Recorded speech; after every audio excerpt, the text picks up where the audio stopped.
Welcome to True Paranormal, the podcast, with your host, Leo Rizzuti. Every week we will explore such topics as ghosts, demons, poltergeist, haunted history, time shifts, cryptozoology, and other aspects of the paranormal through listener-submitted accounts, documentary studies, and interviews with the investigators that dedicate their lives to searching for proof of the unknown. So get a fresh cup of coffee, dim the lights, relax, and get ready for a short visit to the realm of the true paranormal.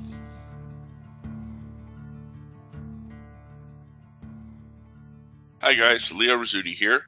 Welcome to another episode of True Paranormal, the podcast. I just got to get this right out front. I had somebody at work today complain about the heat that we've been having lately. And my response to them is, look, we just went through 4 months of January and then 2 Marches back to back and then straight into June. I don't want to hear anybody complaining about the heat at all until it's pumpkin latte season, at least. And then we can all start complaining about pumpkin everything. At any rate, guys, that's my 2 cents worth on the weather. I like the warm weather. I'm a southern boy, so I like it kind of warm outside. I think that is way better than having to tromp through 3 feet of snow to go anywhere on Earth. We do have a lot of great stories that you guys have sent in for us, so we're going to jump right into those. Our first story of the evening comes to us from Cheryl, and she has titled it Sally Ann. Okay, Cheryl, let's see what you sent to us. Selling real estate, like I do, is an adventure unto itself. Sellers and buyers are always full of surprises, but occasionally the homes hold a few of their own. In April of 1989, I didn't believe in ghosts. No real reason to. It wasn't logical. But, unfortunately, this story is true. That spring, I listed a beautiful 200-year-old Italian-style mansion on 6 acres. The home was halfway through renovations when the owner gave me my first tour. We walked through the grand entryway, separating twin front parlors. The one on the left served as the living room. A beautiful antique grand piano nearly filled the music room in the right parlor. A large formal dining room and just beyond, and a renovated gourmet kitchen and bath finished the first floor tour. We walked up the wide curved staircase in the center of the home, circling to the 3rd floor tower. The tower was one room, surrounded by windows, where one could overlook the entire farm and surrounding countryside. Heading down to the 2nd floor, 5 of the bedrooms were in various stages of construction. That is, all but one. The 6th bedroom, painted a sunny yellow with white trim, was left untouched. The owner explained that room couldn't be changed. If they tried to paint it, for some reason, the new paint faded and the yellow walls greeted them again the next morning. The temperature in that one room was also a constant 70 degrees, no matter what season. It was the young son's room of the owners in the late 1800s, and the homeowner said that he was one of the ghosts in the house. When you walked in that room, you felt a presence, as if someone was there. It was a calm presence, but it felt as if eyes were on you. I told myself, I don't believe in ghosts, but I wanted out of that room. According to the owner, sightings had been seen of a young boy, a woman, and 2 men, while only her family was at home. While the workmen were there, tools disappeared all over the home, never to be seen again. Noises of something being dragged and footsteps coming from upstairs while the workmen were alone downstairs were reported. I, of course, totally discounted the stories because I don't believe in ghosts. Goodbye, I told my new client. It's been a most enjoyable afternoon. I left, excited about my unique historical listing and couldn't wait for my first open house in 2 weeks. The day of the open house was beautiful, 60 degrees and sunny. Tools were put away. The home gleamed. Visitors entered in the kitchen door, where they sampled homemade donuts, mint iced tea, and coffee while they waited for either me or the other agent that was there to take them on a tour. The agent would then let the prospective buyer out the front door and return to the kitchen for the next visitor. Towards the end of the 3-hour opening, I let a very nice woman out the front door when a cold breeze hit me when I closed the door. Turning to go back to the kitchen, I glanced to my right. Sitting at the piano in the music room was a young woman, dressed in a plain gray dress, her dark hair drawn back in a bun.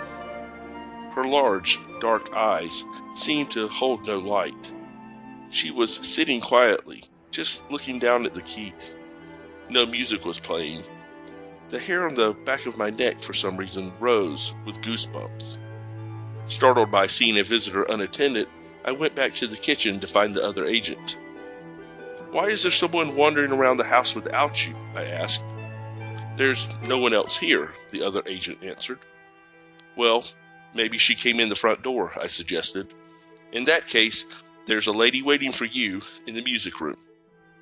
The homeowner, who was sitting at a table, asked, "What does she look like?" As I described her, the owner smiled. "You've just met Sally Ann." "Who's that?" I asked with some apprehension. "She's our ghost." The hair on the back of my neck stood up, and I broke out into goosebumps yet again as I raced back to the front rooms. The music room was empty. The living area also was empty. I ran up the stairs. The bedrooms were empty.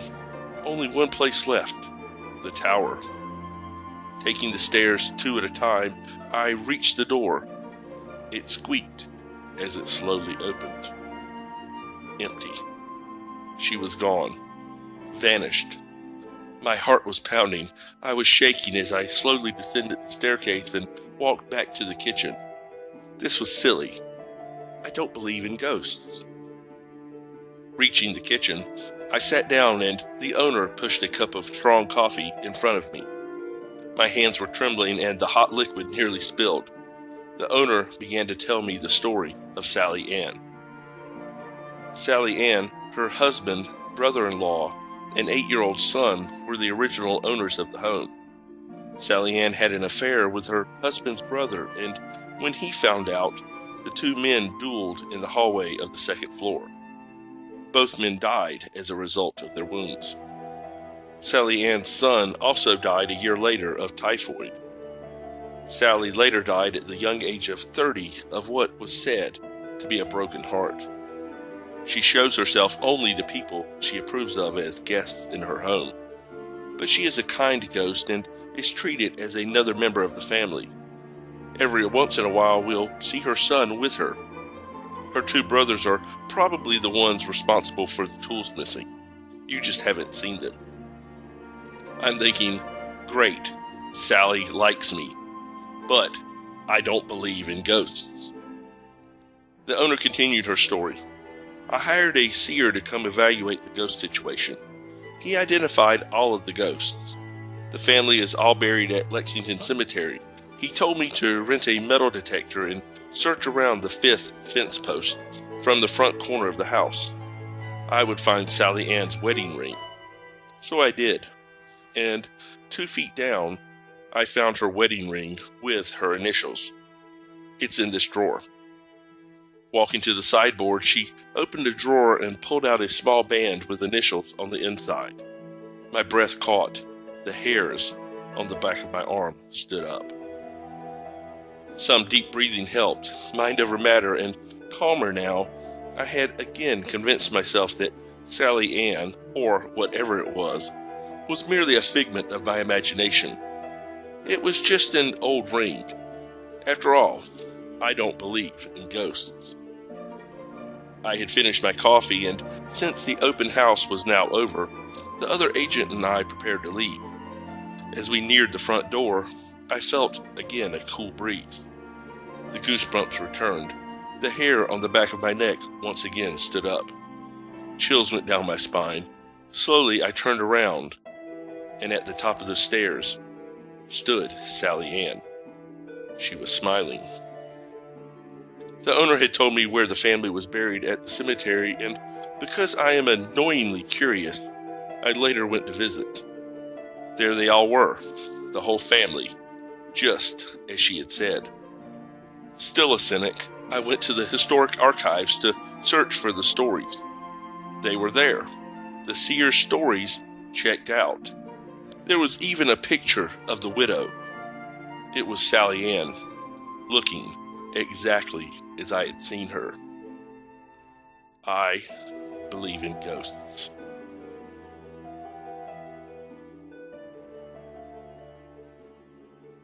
Wow, Cheryl, to say that that's a really cool story is a bit of an understatement. That was a wild, wild experience that you had there.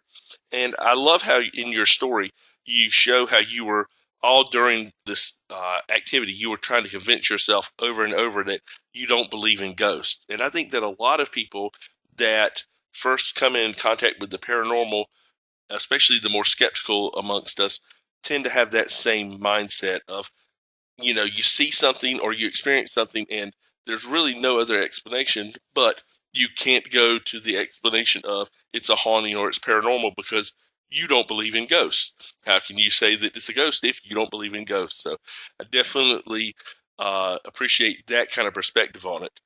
And I also wonder how often this actually happens to real estate agents. I know that back years ago, I used to own a home repair business, and I did have an encounter once with someone that was not amongst the living in a house where I was doing some repairs. I was told by the homeowner at the time that there was a little boy that was in the house, that I shouldn't be startled if I see a kid running around, even though I was in the house by myself and this was a single lady. So she said there wasn't anybody else living there, but that if I saw this little boy, not to be alarmed, that that's just her friendly ghost that lives in the house with her. And sure enough, my second day in the house, I see this little boy run right through the kitchen. And I got to admit that it kind of freaked me out a little bit, but taking the homeowners at their word, I kind of just said, well, there's the ghost. I had that experience. Um, it is very cool also that you were able to get some concrete confirmation as to what you saw and what the homeowners related to you. It's nice that they had a psychic come out and give them what their opinion was and what their valuation was on the haunting, but to go into the historic archives and actually have confirmation not only of the story, but also the picture of the woman that you saw in the house. That would be absolutely what I would call irrefutable proof of what you saw. I do appreciate you sending us your story. Thanks a lot, Cheryl. That was awesome. Okay, our next story comes to us from Matt, and he has titled it Little Boy Blue. Okay, Matt, let's see what you sent. Have you ever had an encounter with a spirit, an entity, or something paranormal, but you were not aware of it until someone told you so? This is such an experience that I had in the office when I was working late. So, before I start the story, let me get into the details first. I work in a call center here in Manila, Philippines. So, since we have to adjust our schedule to the country we are catering to, most of us in the call center world usually work the graveyard shift. Now, on with my story.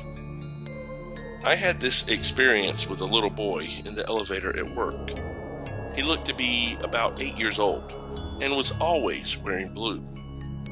We would always share the elevator during my break at 3 a.m., and he would always go down onto the 4th floor. My office was located on the 6th floor, so I would see him leave the elevator.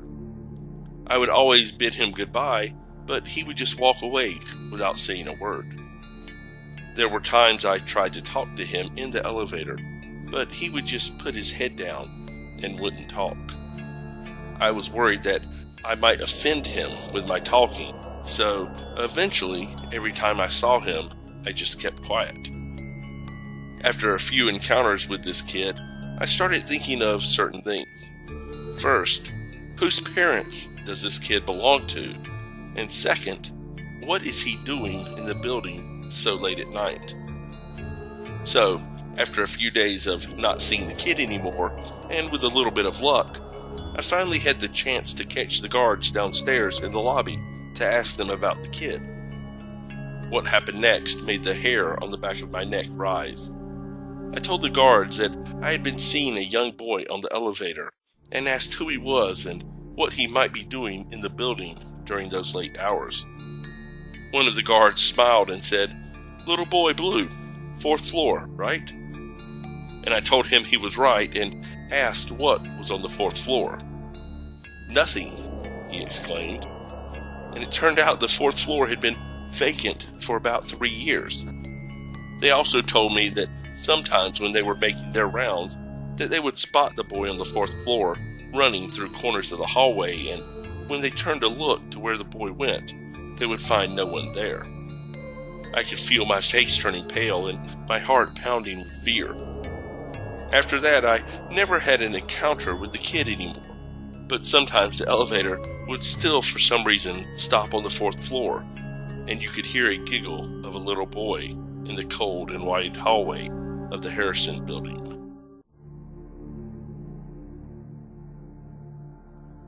Whoa, Matt, that's a really cool story. And that kind of goes hand in hand with the first story that we heard from Cheryl, where you also ran into somebody and had some interaction with them, and in your case, multiple times, and tried to communicate with what you thought was a regular person, and come to find out later it was a ghost.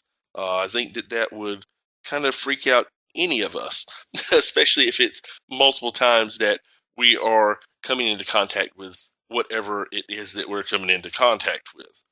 And it's also very reminiscent to a lot of stories we hear from folks that stay in haunted historic hotels, where usually there's a wandering lady or a playful child that goes through the hallways, or sometimes some of the rooms, things like that, that is very, very popular these days. It's almost now getting to be a trope, but it is definitely something that keeps a lot of the hotels busy, especially the old historic hotels. A lot of their business comes from the fact that they do have activity there, and people come specifically to experience that activity, especially if it is one that is very recurrent and can be almost predictable. Now that gets me to thinking, why in the Harrison building where you're at, why was that 4th floor vacant? Was it a cause and effect? Was it empty because of the haunting activity, or was the haunting activity simply more noticeable because it was empty? Definitely would be interesting to find out the reasons behind that. And by the way, Matt, thank you for letting us know that you work in a call center in the Philippines. Now we all know who it is that is trying to call us here in the United States during our dinner time. I know my mother-in-law, for one, will be ecstatic to find out that it's all on you, Matt. Thanks a lot, Matt, for sending your story. That was awesome. Okay, the next story that we have is titled Harassed by the Old Hag, and is sent to us by Joe. Okay, Joe, let's see what you sent to us. For 5 years, I lived in a haunted house in Victoria. When the activity started out, very small things would go missing, and weeks later would return to the same place where they disappeared from. This not only happened to me, but also to my mother. But as time went on, things got worse. Now I'd like to share with you 3 of the most terrifying nights of my life in this house. My bedroom was located in the basement. Nothing ever happened upstairs, only in the basement. One night I was lying in my room getting ready for bed. It was just me and my 2 dogs. I could still feel how cold it got in my room that night. I couldn't see anything, but I knew something was standing right over me. I was so scared that I couldn't even scream for help. The other thing that freaked me out was that even the dogs were shaking. While this was happening, my brother, who was in the other room, came in, and he too was shaking with fear. We made our way upstairs and slept on the couch that night. Not too long after this happened, I had a friend over. It was around 4 p.m. We were in our room listening to music when he said to me that he felt as though something was watching us. I had never told any of my friends that I thought my house was haunted before this. I also could feel something standing in the doorway of my room. On my wall, my mother had hung rosaries and some crosses. Without warning, one of the rosaries began to swing back and forth on the wall, and the crosses began to shake. My friend saw this and bolted from the house. While leaving, he actually ran my mother over. He was my friend for 15 years, but he refused to come inside my house again. One night, I left my job and started to walk home. I heard someone calling my name.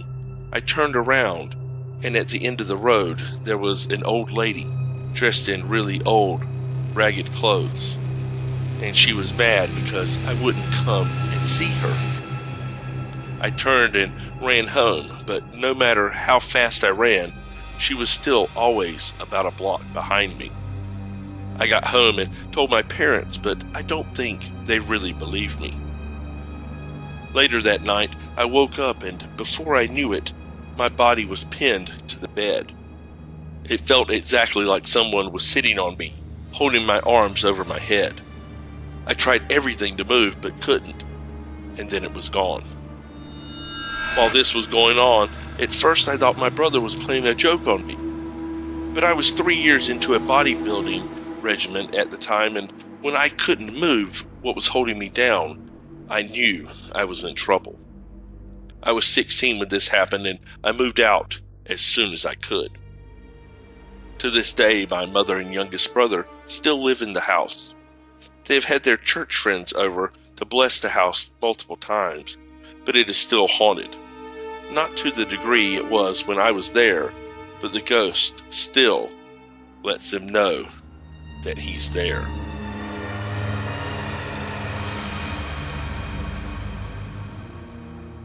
Whoa, Joe, that's a very unnerving story.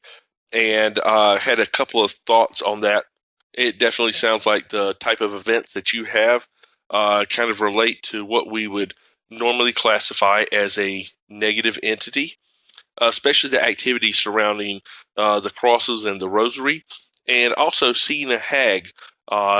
If people aren't really all that familiar with negative entities or demons or however you would classify that kind of activity, they often take several different appearances, and one of those appearances that they show up as is an old hag. It's a really horrifying, actually terrifying looking old woman who looks maybe diseased and is usually wearing really, really ragged clothes. Conversely, they can also look like a really seductive, beautiful woman. And it's usually the kind of negative entity or demon that we would call a succubus. And if you don't really know what a succubus is, I would definitely invite you to do some research on that. There's a lot of stories and a lot of information on succubi, and I don't really want to necessarily right here on this story go into a lot of the detail on it, but needless to say, succubus or succubi are not anything to just play around with, and they're not anything that is pleasant by any means whatsoever. But it is something that we see a lot in houses that are demonically infested. And in fact, the attack that you felt the night after you saw the old woman is very much reminiscent of an attack by a succubus, where a lot of times you do have what could be explained as sleep paralysis, but at the same time, you have other things going on there that are not pleasant at all. And I will say that I feel like you're very lucky that the attack did not continue. I know people who have been attacked by succubus, and they are never the same afterwards. And I'm definitely glad that you got out of the house before it escalated. Oftentimes, negative entities and demonic entities single out one person, especially when you're talking about a succubus or an incubus. which is the male version of a succubus. They will single out one person out of the house for attack over and over and over again, and they will not relent until they get what they want. So, that being said, and I don't want to alarm you by any means with this, Joe, but I would definitely keep an eye out. I know you said that you've had church members come over and bless the house multiple times, but there seems to still be activity there. And I will say, if that's the case, if the house has been blessed multiple times and the haunting hasn't really abated, that you have something fairly strong in that house. So what I would do, especially with it being your mom and your brother still in the house, is keep an eye out on it as best you can. I wouldn't spend too much time there, but definitely when you're over there or whenever you get a chance to talk to them, make sure that nothing more is happening than the little nuisance haunting activity that it sounds like is going on right now. Because what you'll see is a sign where things are starting to pick up and they escalate, as you've seen in your experience. They escalate pretty quickly into areas that you don't really want your family subjected to. So, at any rate, let us know also if anything further happens. We would be interested to hear about that, or if you need any help from us, be sure to contact us and we see if we can get anybody in your area to get in touch with you. That being said, Joe, thanks a lot for sending your story. That was awesome. Okay, our last story of the evening comes to us from Shauna, and she has titled it, My Haunted House. Okay, Shauna, let's see about your haunted house. My family and I moved into the bungalow in Orangeville when I was about 15 years old. After about a year of living there, we hadn't experienced anything paranormal, and then we got a dog. Min was a stray dog from the Humane Society. One night while I was down in the basement watching TV, Min, who was curled up on the couch beside me, unexpectedly started growling. As a new dog, I figured she was just getting used to me, but she jumped off the couch and ran, tail between her legs, into my younger sister's playroom. Still growling like crazy, I got up to see what she was growling at. When I stepped into the playroom and turned on the light, my chest immediately tightened when I realized Min's hackles were up from between her eyes to the tip of her tail. She was staring, growling at a corner of the room which seemed to contain nothing, at least to my eyes. It freaked me out, so I grabbed her by the collar and took her upstairs. After that, it seemed that more activity kicked up. My mom claimed that at night, when my brother was at home, she would often hear his bedroom door slamming shut. She would go down to see if he was home, and the door would be open. One afternoon, she was going into the basement to do laundry, and out of the corner of her eye, she saw what looked like a man walking towards her. Thinking it was my brother, she turned to ask him why he wasn't at school, and no one was there. I have had a similar experience to this, which only seemed to happen in the basement. Min eventually calmed down with the growling, but every now and then, her head would come up from her nap, and it looked like she was following something across the room with her eyes. If there is a ghost in our house, it's a fairly benign one. For example, the last experience I had with it was when I was watching my soap opera in the afternoon, and all of a sudden, the TV just turned off. The remote control was broken, so I had to get up to turn it back on, thinking nothing of it. As I turned back to the couch, the TV shut off again. I turned it back on, and this time had settled into the couch when it turned off again. In my frustration, I said, "Okay, I get it. You're here. Now, will you please turn the TV back on?" Suddenly, the TV came back on by itself. I was shocked and a little scared that it had actually worked, but I didn't want to show fear, as the spirit obviously was playing with me. That was the last time any of us have really experienced anything. A psychic said it was my guardian angel playing with me, Who knows? Wow, Shauna, that's a really cool story. And just to put this out there, I don't personally think that it's your guardian angel. I mean, who knows? It could be, but don't think that that's how guardian angels work. um, and by the way, here we see another example of animals, which we have seen in the past in multiple stories that people have sent us, where animals are far more sensitive to activity going on than we are. And that's maybe because they're able to see in different light spectrums. And we all know that dogs are typically colorblind, but they also are able to sense, and cats also are able to see and sense other spectrums of light that aren't visible to us.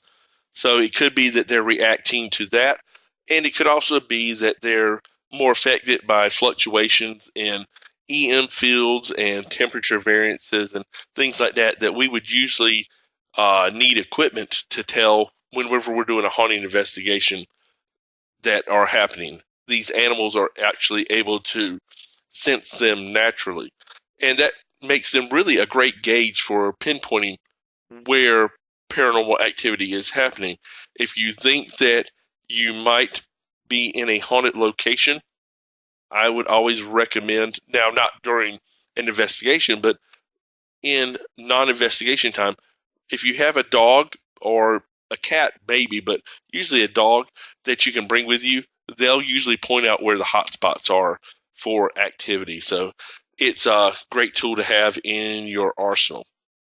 I definitely would say that whatever you have, Shauna, in your house is more playful than malicious, as we see from the TV incident.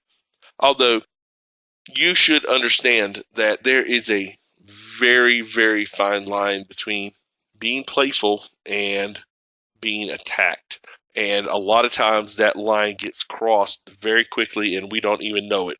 It's where a lot of people get into trouble with Ouija boards, is they'll play around with them and they think that this is a fun game and that this is just a playful spirit. And then all of a sudden it goes from being playful to being borderline abusive.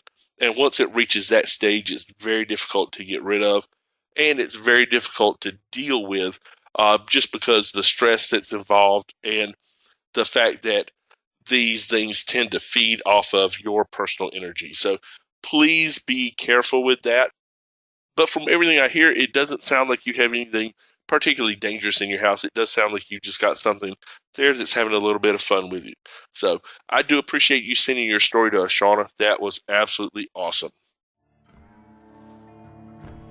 Well, guys, that is going to do it for this episode of True Paranormal, the podcast. I would like to thank Shauna and Joe and Matt and Cheryl for sending in your stories. You guys are absolute rock stars. And as we always say, if you guys would like to be rock stars and have your experiences shared on our broadcast, simply email them to us at trueparanormalpodcast@gmail.com. That's trueparanormalpodcast@gmail.com. And also, if you are on Facebook, check us out. We're at True Paranormal the podcast, and make sure you give us a like and hit that message us button or the email us button and send us your experience. We'd be glad to share them with the world.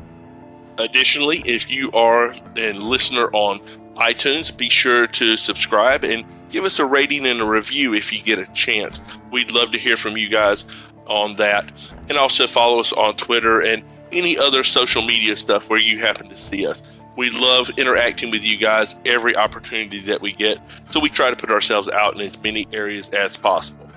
That being said, this is Leo Rizzuti. This has been True Paranormal, the podcast. We'd like to thank you guys for joining us this week and every week, and be sure to join us again next week for another episode of True Paranormal, the podcast.